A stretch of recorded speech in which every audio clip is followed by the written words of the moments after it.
السلام علیکم ورحمۃ اللہ وبرکاتہ۔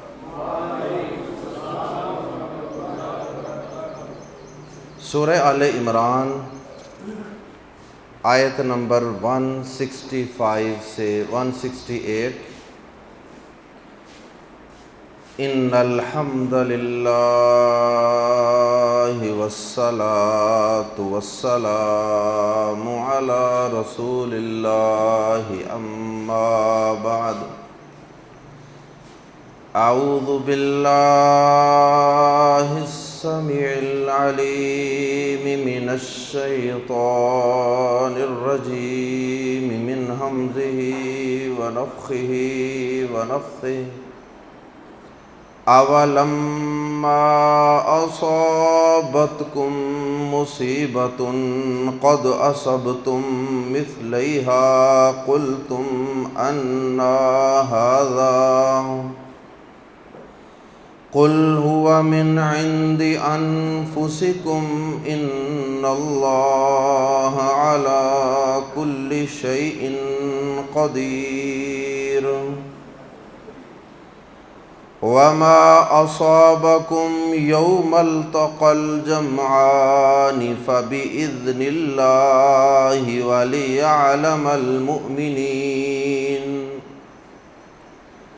وليعلم الذين نافقوا وقيل لهم تعالوا قاتلوا في سبيل الله أو ادفعوا قالوا لو نعلم قتالا لاتبعناكم هم للكفر يومئذ أقرب منهم للإيمان يقولون بأفواههم ما ليس في قلوبهم واللہ اعلم بما یکتمون۔ الذین قالوا لإخوانهم وقعدوا لو اطاعونا ما قتلوا قل فادرؤوا عن انفسکم الموت ان کنتم صادقین۔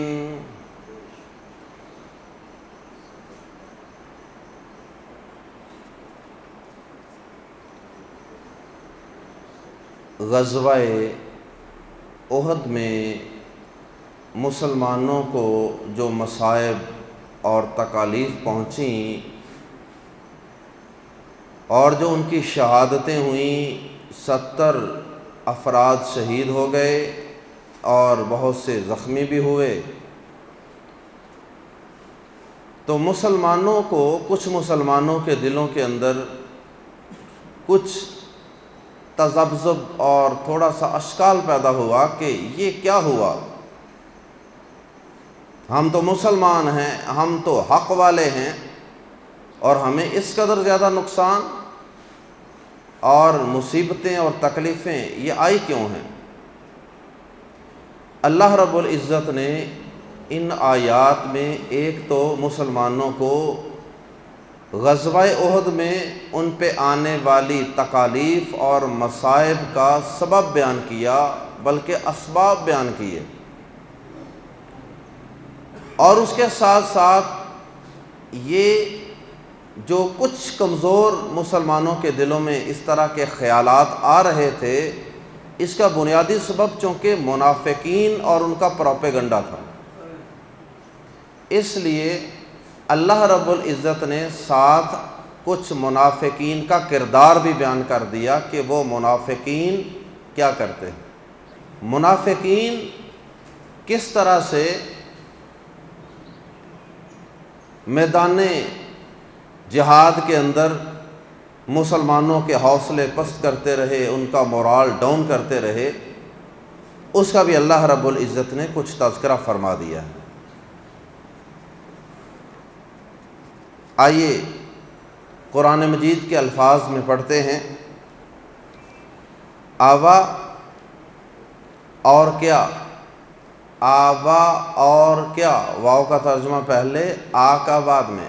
آ جو ہے اس کو حمزہ استفہام کہتے ہیں۔ الف پر جب زبر یا زیر یا پیش آ جائے تو اسے الف نہیں بلکہ حمزہ بولتے ہیں۔ اور حمزہ، یہ حمزہ جو ہے یہ حمزہ استفہام ہے۔ استفہام کا معنی سوال، سوال کرنے کے لیے، کچھ پوچھنے کے لیے، کچھ جوڑنے کے لیے بھی یہ حمزہ استعمال کیا جاتا ہے۔ اس لیے اس حمزہ کا ترجمہ ہے کیا، آوا اور کیا۔ لما جب، اصابت پہنچی، کم تمہیں، مصیبتن ایک مصیبت، نکرہ ہے اس لیے ہم ترجمہ مصیبتن کا کر رہے ہیں، ایک مصیبت۔ اولما اصابتکم، اور کیا جب پہنچی تمہیں، مصیبتن ایک مصیبت، قد یقیناً، اصبتم پہنچا چکے تھے،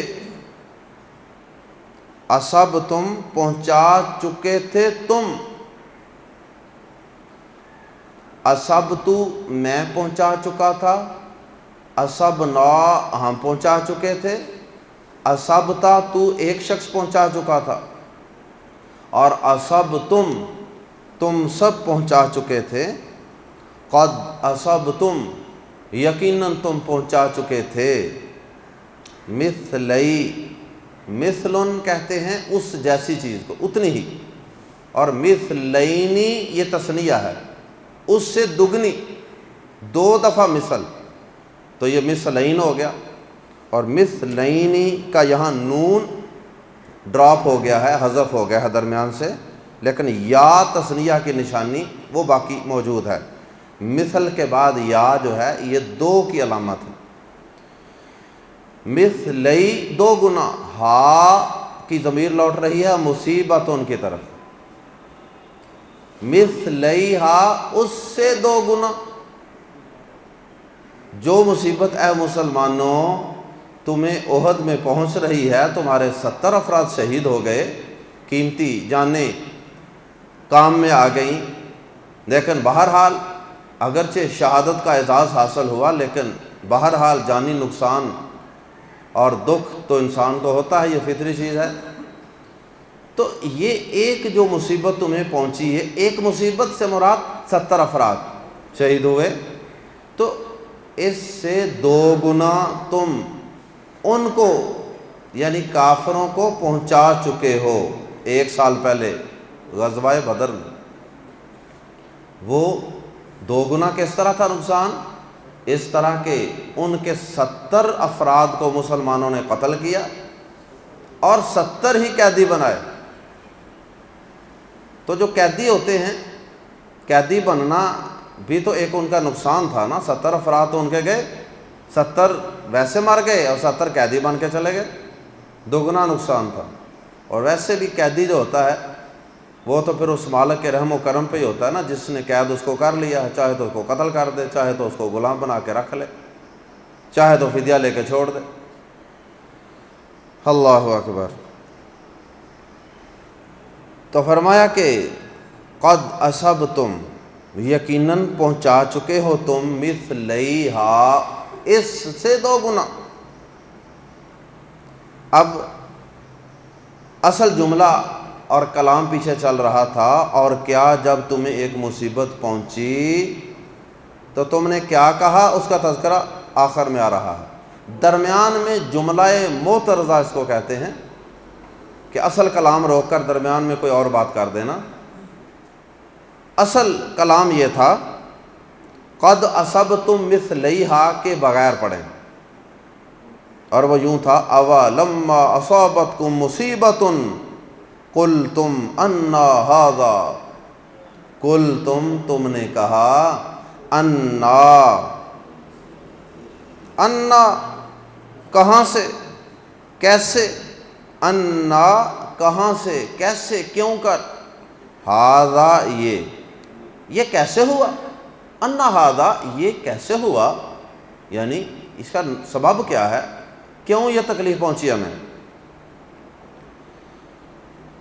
اب دوبارہ پورے جملے کا پڑھیے، قد اصبتم مثلیہا کے بغیر، اولما اصابتکم مصیبۃ قلتم ان ھذا، اور کیا مسلمانوں ایسا ہی ہوا کہ جب تمہیں ایک مصیبت پہنچی تو تم نے کہا کہ یہ کیسے ہوا؟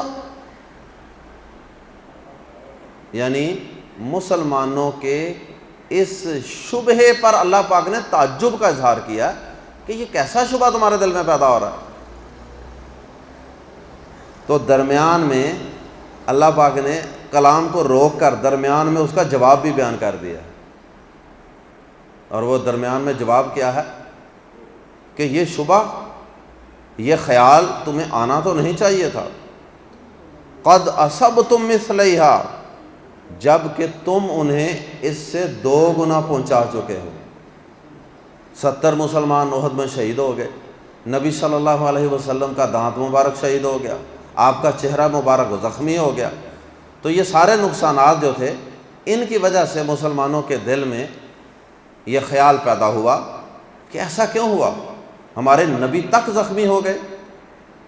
تو اللہ پاک نے فرمایا کہ اور کیا جب تمہیں ایک مصیبت پہنچی کہ یقیناً اس سے دگنی تم پہنچا بھی چکے تھے، تو تم نے کہا کہ یہ کیسے ہوا؟ قل، کہہ دیجئے اے نبی صلی اللہ علیہ وسلم، ہوا من اسباب، ہوا وہ من عندی، من سے اندی طرف، انفسکم تمہاری اپنی طرف سے، وہ تمہاری اپنی جانوں کی طرف سے ہے یا تمہاری اپنی طرف سے ہے؟ قل ہوا من عندی انفسکم، کہہ دیجئے کہ یہ تمہاری اپنی ہی طرف سے ہے، یہ تمہاری اپنی ہی طرف سے ہے۔ اللہ اکبر۔ کیا مطلب؟ اس کے 2 مطلب مفسرین نے بیان کیے ہیں۔ ایک تو یہ مطلب کہ وہ جو درہ تم نے خالی چھوڑ دیا تھا، تیر اندازوں نے اس کو خالی چھوڑ کے میدان جہاد میں نیچے اتر کر مال غنیمت اکٹھا کرنا شروع کر دیا، یہ سبب تھا بنیادی، رسول صلی اللہ علیہ وسلم کی نافرمانی۔ تو رسول اللہ صلی اللہ علیہ وسلم کی نافرمانی کا اللہ پاک نے کتنا بڑا مسلمانوں کو سبق سکھایا کہ اس کے تمہیں دنیا اور آخرت میں کتنے بڑے بڑے نقصانات ہوتے ہیں، کہ پوری جنگ کا پانسا ہی پلٹ گیا صرف رسول اللہ صلی اللہ علیہ وسلم کی نافرمانی کے نتیجے میں۔ اللہ اکبر۔ دوسرا ایک سبب ہوا من عندی انفسکم کی تفسیر میں اہل علم نے یہ بھی بیان کیا کہ وہ جو غزوہ بدر تھا، اس وقت تمہیں جو قیدی ملے تھے، تو اس وقت تمہاری یہ رائے تھی کہ ان قیدیوں سے فدیہ لے کر ان کو چھوڑ دیا جائے۔ وہ جو تم نے فدیہ لے کر ان قیدیوں کو چھوڑ دیا تھا، تو وہ چھوڑ دینے کا ہی یہ نتیجہ نکلا ہے۔ وہ 70 افراد اگر قتل کر دیے جاتے تو آج وہ کمزور ہوتے اور تمہیں اتنا نقصان نہ پہنچتا۔ اگرچہ تمہیں یہ آپشن دیا گیا تھا کہ فدیہ بھی دے سکتے ہو، لیکن تم نے بہتر آپشن کو چھوڑ دیا، اور تمہیں اس وقت یہ بتایا بھی گیا تھا۔ بعض روایات میں یہ اشارہ بھی ہے کہ اس وقت یہ اشارہ مسلمانوں کو دیا گیا تھا کہ اگر تم نے فدیہ لے کر ان کو چھوڑ دیا نا، تو کل کو اس کے نتیجے میں تمہارے 70 افراد شہید ہو سکتے ہیں۔ بہرحال تو اللہ پاک نے فرمایا کہ قل، کہہ دیجیے نبی صلی اللہ علیہ وسلم، ہوا من عندی انفسکم، یہ تمہاری اپنی ہی طرف سے ہے۔ ان اللہ، بے شک اللہ، علی پر کلی، ہر شیء چیز، قدیر، پوری طرح قادر ہے۔ ان اللہ علی کل شیء قدیر، بے شک اللہ ہر چیز پہ پوری طرح قادر ہے۔ قدیر مبالغے کا صیغہ ہے، پوری طرح قادر ہے، علیم، اور اسی طرح قدیر۔ اور اسی طرح سمیع، یہ سب کا ایک ہی وزن ہے۔ تو بے شک اللہ ہر چیز پہ پوری طرح قادر ہے، ہر کام پہ پوری طرح قادر ہے۔ مسلمانوں یہ نہ سمجھ لینا کہ تمہارا رب کمزور ہو گیا ہے، شاید اس وجہ سے ہمیں غزوہ احد میں نقصان ہوا، ایسی بات نہیں ہے۔ اللہ پاک تمہیں تمہاری غلطیوں پر سبق سکھانا چاہتے تھے، تمہاری اللہ پاک میدانوں کے اندر تمہیں لا کر بھی تمہاری تربیت کرنا چاہتے ہیں کہ تم نے اپنے امیر کی، اپنے سپہ سالار کی اور اپنے رسول کی اطاعت کرنی ہے صلی اللہ علیہ وسلم۔ وما، اور جو اصابہ پہنچی کم تمہیں، اور جو تکلیف پہنچی، یہاں مصیبتن کا لفظ الگ بھی لایا جا سکتا تھا، وما اصابکم مصیبتن یا وما اصابکم من مصیبتن، اور جو بھی تمہیں پہنچی کوئی مصیبت، لیکن بعض اوقات یہ اصابہ کا لفظ جو ہے نا، اس کو ہی مصیبت پہنچی کے معنی میں استعمال کر لیا جاتا ہے، مصیبت کا لفظ الگ سے استعمال کرنا ضروری نہیں ہوتا۔ وما اصابہ، اور جو مصیبت پہنچی کم تمہیں، یوما، دن، کس دن، التقا، مڈ بھیڑ ہوئی، آمنے سامنے ہوئی، الجمعانی، دو جماعتیں، یا بڑھیں دو جماعتیں، پڑھنا، التقى الجمعانی، یوما، ملا کے پڑھیں گے، یوم التقى الجمعانی، جس دن دو جماعتیں بڑھیں۔ جمع مجمع کو کہتے ہیں نا، جتھا، اور جمعانی تثنیہ ہے، دو جماعتیں۔ وما اصابکم یوم التقى الجمعانی، اور جو مصیبت تمہیں اس دن پہنچی جب دو جماعتیں آمنے سامنے ہوئیں، دو جماعتیں بڑھیں۔ فا، تو، یعنی غزوہ احد کی طرف اشارہ ہے، فا تو دوسرا سبب بیان ہونے لگا، فا تو بھی ساتھ اذن اللہ، اللہ کے حکم کے، فباذن اللہ، تو وہ اللہ کے اذن، اللہ کے حکم سے ہی ہوا ہے، وہ کوئی اللہ نعوذ باللہ کو تمہارا رب کمزور ہونے کی وجہ سے نہیں ہوا، وہ تمہارے رب کے اذن اور حکم کی وجہ سے ہی ہوا ہے، اور یہ اس کی مشیت ہے، اللہ کی مشیت ہی، اللہ کی مرضی سے یہ ایسا ہوا ہے، اور وہ تمہیں کچھ اسباق سکھانا چاہتا تھا، تمہاری اصلاح کرنا چاہتا تھا، اور تمہیں چھوٹی چھوٹی تکلیفیں دے کر، چھوٹے چھوٹے نقصان، چھوٹی چھوٹی آزمائشوں کے ساتھ بڑی آزمائشوں سے، بڑے نقصانات سے، بڑی تکلیفوں سے بچانا چاہتا۔ ولی یعلم، تیسرا سبب، تیسرا مقصد، واو اور لمز لی، تاکہ یعلم، وہ جان لے، المؤمنین، ایمان والوں کو، وَلِيَعْلَمَ الْمُؤْمِنِينَ، اور تاکہ وہ جان لے ایمان والوں کو۔ کھرے کھوٹے کو اللہ تعالیٰ الگ الگ کرنا چاہتے ہیں، ایک ہے بغیر کسی عمل میں سے گزارے ہی اللہ پاک جانتے ہیں، اور ایک یہ ہے کہ اس عمل میں سے گزارنے کے بعد اللہ جانتے ہیں کہ یہ عمل کیسا کرتا ہے۔ اللہ پاک ایمان والوں کے اور منافقوں کے عمل کو جاننا چاہتے ہیں، تھیوری کو زبانی تو اللہ پاک کو پہلے ہی پتا ہے کہ کیا کرے گا، کون نیک ہوگا، کون بد ہوگا، کون نماز پڑھے گا، کون نہیں پڑھے گا، لیکن اللہ پاک نے پھر بھی انسان کو پیدا کیا، اس کو زندگی دی، اس کو مہلت دی، موقع دیا، تو یہ سارا کچھ دیا، تو اب اس دنیا کے اندر رہ کے عمل کے اندر سے جب انسان گزرے گا تو پھر جو علم حاصل ہوگا وہ پہلے تو نہیں ہو سکتا نا۔ عملاً یہ بندہ کیا کرتا ہے، یہ علم تو اس وقت ہی حاصل ہوگا کہ جب وہ کام ہو جائے گا۔ بعض لوگوں نے، بعض مفسرین نے یہ بھی اس کا ترجمہ کر دیا کہ اس کا مطلب یہ ہے کہ اللہ پاک واضح کر دے، یعنی دوسرے ایمان والوں اور دوسرے لوگوں کے سامنے اللہ تعالیٰ واضح کرنا چاہتے ہیں، وَلِيَعْلَمَ الْمُؤْمِنِينَ، اور تاکہ وہ ایمان والوں کو جان لے، یعنی صحیح کھرے مومنوں کو جان لے اللہ پاک.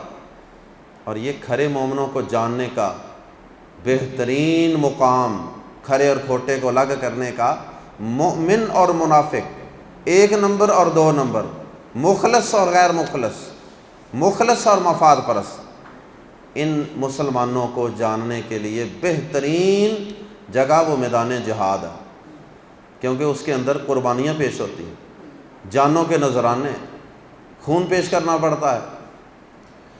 نماز تو منافق بھی پڑھ ہی لیتے تھے نا مسجد نبوی میں، ظاہری کام تو ان کو بھی کرنے ہی پڑتے تھے، لیکن وہ ذرا آسان تھے نا. جہاد میں جان جاتی تھی. اب جان بندہ ایویں تو نہیں دے سکتا نا کسی کو دکھانے کے لیے، کیونکہ کسی کو دکھانے کے لیے جان ہی دے دی تو پھر باقی کیا بچا. اس لیے جہاد جو ہے یہ مومن اور منافق کے درمیان خط امتیاز ہے. اسی لیے تو اللہ کے نبی صلی اللہ علیہ وسلم کا فرمان ہے کہ جب کوئی شخص فوت ہو جائے اور اس نے جہاد پہ جانے کا، میدان میں کھڑے ہونے کا کوئی ارادہ ہی نہیں کیا، نہ کبھی شریک ہوا، نہ اس نے ارادہ ہی کیا، تو مات علی شعبۃ من النفاق، وہ منافقت کے ایک شعبے پر مرے گا. وَلِيَعْلَمَ، بات ابھی کمپلیٹ نہیں ہوئی آزمائش کی. وَلِيَعْلَمَ، اور تاکہ وہ جان لے، الَّذِينَ، ان لوگوں کو، نافقوا، جنہوں نے منافقت کی، جنہوں نے 2 نمبری کی، زبان سے کچھ اور دل سے کچھ اور. وَلِيَعْلَمَ الَّذِينَ نَافَقُوا، اور تاکہ وہ ان لوگوں کو جان لے جنہوں نے منافقت کی، جو یا یوں کر سکتے ہیں ترجمہ، اور جو منافق ہوئے.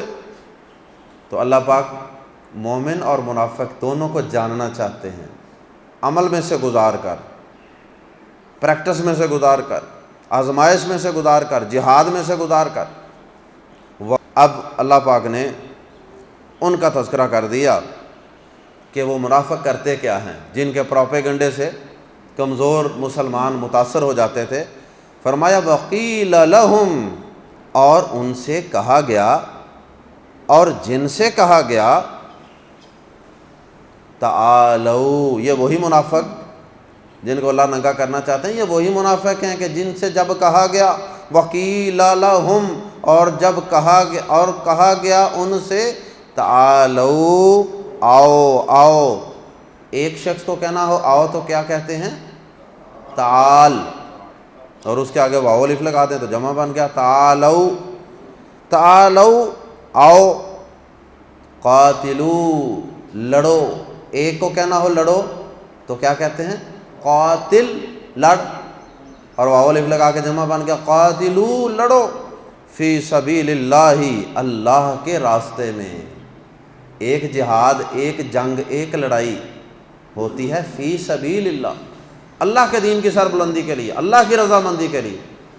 اور ایک لڑائی ہوتی ہے مال غنیمت کے لیے، شہرت کے لیے، اقتدار کے لیے، وطن کے لیے، کسی بھی کام کے لیے. ہاں، اگر وطن کا حصول یا مقبوضہ علاقوں کو آزاد کروا رہے ہیں اور وہاں بھی مقصد صرف اللہ کی رضامندی ہے کہ اللہ نے حکم دیا ہے کہ مسلمانوں اپنے مقبوضہ علاقوں کو کافروں سے آزاد کرواؤ، اللہ کا حکم سمجھ کے یہ کام کر رہے ہیں، تو پھر یہ بھی جہاد فی سبیل اللہ ہوگا.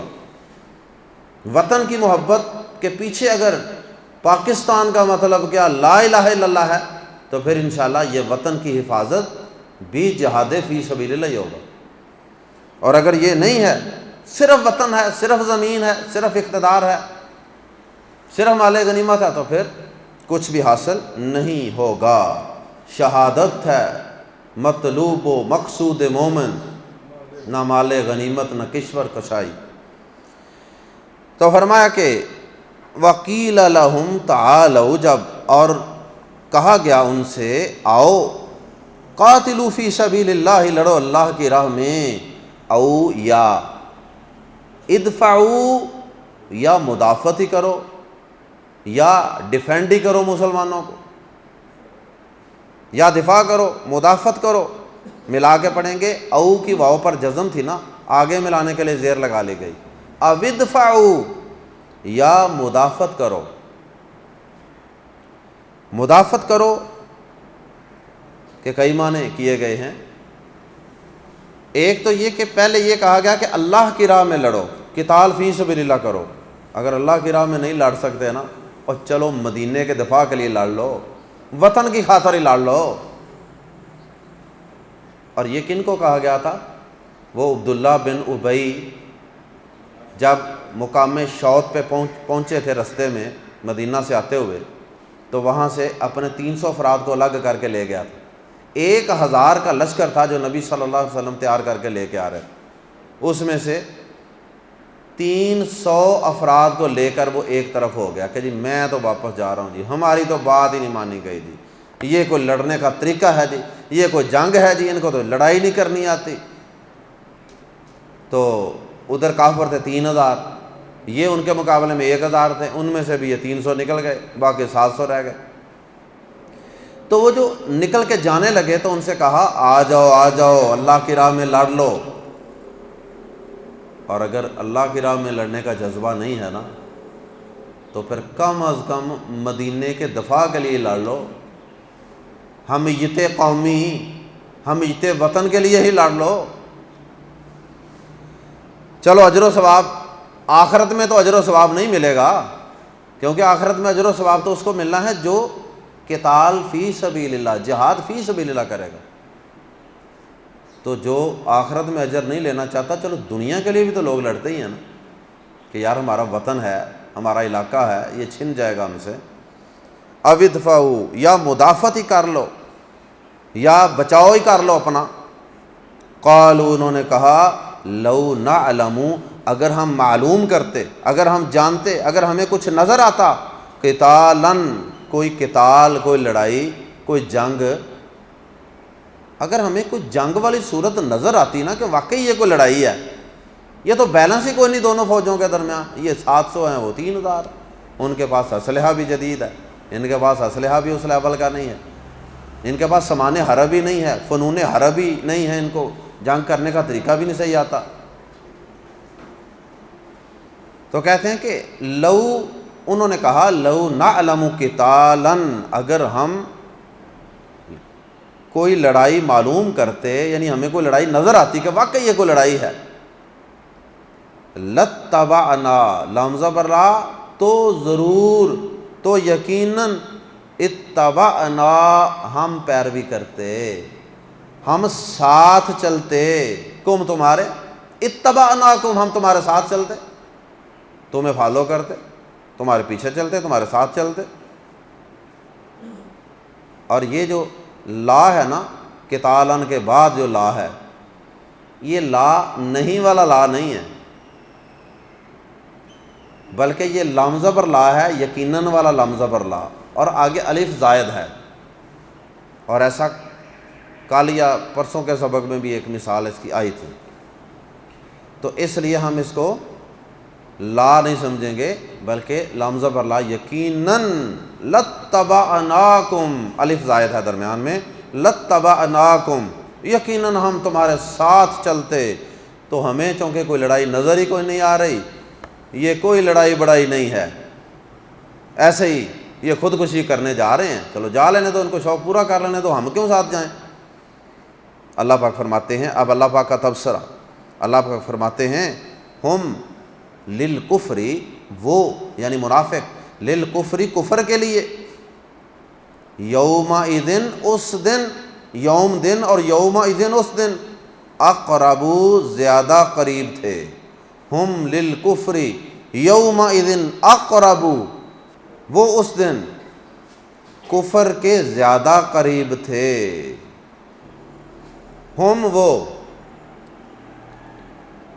للکفری، کفر کے لیے، یومئذ، اس دن، اقربو، زیادہ قریب تھے، منہم، ان میں سے، یعنی ان میں سے، یعنی سارے جو مسلمان تھے یا سارے لوگ تھے، ان میں سے وہ جو منافق تھے، وہ اس دن زیادہ قریب تھے، للایمان، ایمان کی بنسبت، ایمان کی بنسبت وہ اس دن کفر کے زیادہ قریب تھے، جس دن انہوں نے میدان جہاد سے منہ موڑ لیا تھا، اس دن وہ ایمان کی بنسبت اپنے کفر کے زیادہ قریب تھے۔ دو مطلب ہیں اس کے۔ ایک تو یہ ہے کہ ان کا کفر تو پہلے بھی اندر چھپا ہی ہوا تھا، لیکن پہلے وہ اپنے اتنے کھلے انداز سے کفر کا اظہار نہیں کرتے، اس لیے پہلے بھی وہ کفر کے قریب تھے، لیکن آج تو وہ ایمان کی نسبت کفر کے اور زیادہ قریب ہو گئے ہیں، کیونکہ اب انہوں نے اعلانیہ بھی کفر کر دیا ہے۔ اور دوسرا اس کا مطلب یہ ہے کہ ان کو اس دن ایمان والوں کا مفاد اتنا عزیز نہیں تھا جتنا کہ کفر کا مفاد زیادہ قریب تھا۔ وہ ایمان والوں کی بنسبت کفر کے زیادہ قریب تھے، ان کا وزن کفر کے پلڑے میں زیادہ تھا، یہ بھی مطلب ہو سکتا ہے۔ یقولون، وہ کہتے ہیں، بی سے افواہہم، اپنے منہوں سے، ما جو لیسا نہیں ہے، فی قلوبہم، ان کے دلوں میں۔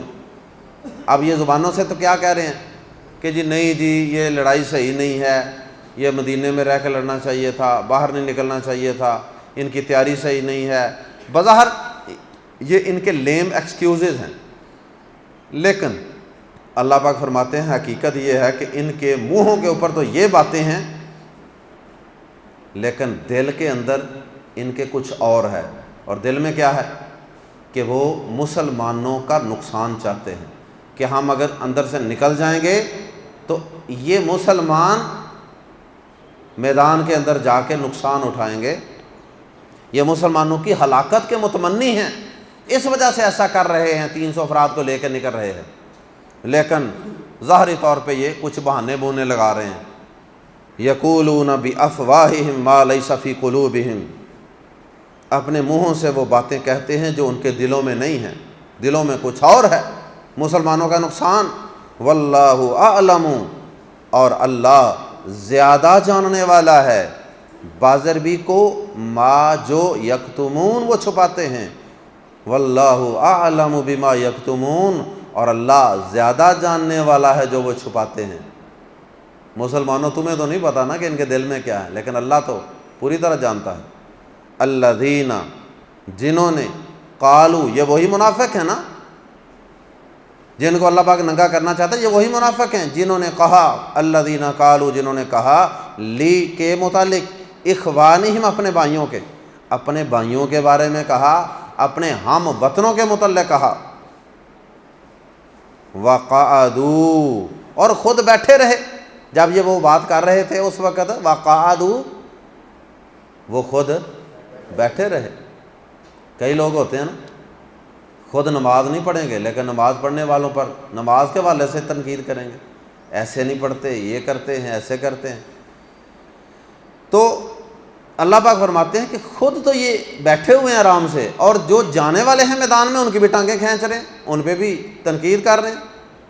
قالوا الذین قالوا لاخوانہم وقعدوا، جنہوں نے اپنے بھائیوں کے بارے میں، بھائیوں سے مراد یہاں اب منافقوں کے بھائی، وہ مومن بھائی جو شہید ہو گئے تھے، وہ منافقوں کے بھائی کیسے لگتے تھے؟ ہم وطن بھائی تو آئی تھے نا، رشتے ناتے بھی تھے ان کے۔ انہوں نے اپنے بھائیوں کے بارے میں کہا، وقعدوا، جب کہ وہ خود بیٹھے رہے، کیا کہا؟ لو اطاعوا، اگر وہ کہنا مانتے، نہ ہمارا، اگر وہ ہماری اطاعت کرتے، اگر وہ ہمارا کہنا مانتے، ما قتلوا، تو وہ قتل نہ کیے جاتے۔ قل، کہہ دیجیے نبی صلی اللہ علیہ وسلم ان لوگوں کو جو یہ سوچ رکھتے ہیں کہ موت سے بچنے کے لیے میدان جہاد میں نہیں جانا چاہیے، قل، کہہ دیجیے، فدرؤوا، پس ہٹا دینا، فدرؤوا، پس ہٹا دینا، انفسکم، اپنی جانوں سے، اپنے آپ سے، الموت، موت کو، ان سے کہہ دیجئے کہ اپنے آپ سے ذرا موت کو ہٹا دینا، پھر جب موت آئے گی نا تمہیں اس کو پیچھے کر کے دکھانا ذرا، تم تو میدان میں نہیں نہ گئے۔ ان کنتم صادقین، اگر تم سچے ہو، اگر تم اپنے اس دعوے میں سچے ہو کہ میدان جہاد میں جانے سے موت آتی ہے، تو پھر ان سے اے نبی صلی اللہ علیہ وسلم کہہ دیجئے کہ جب تمہیں موت آنے لگے گی نا مدینہ کے اندر رہتے ہوئے تبھی موت، تو پھر ذرا اس موت کو ہٹا کے دکھانا، موت کو کہنا کہ ہم تو جہاد پہ بھی نہیں جاتے تو ہمیں نہ آؤ۔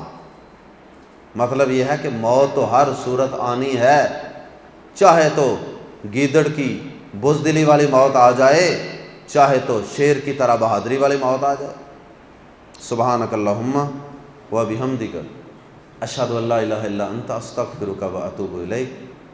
شكرا يا ربي شكرا هديت قلبي شكرا نورت دربي شكرا شكرا يا رب.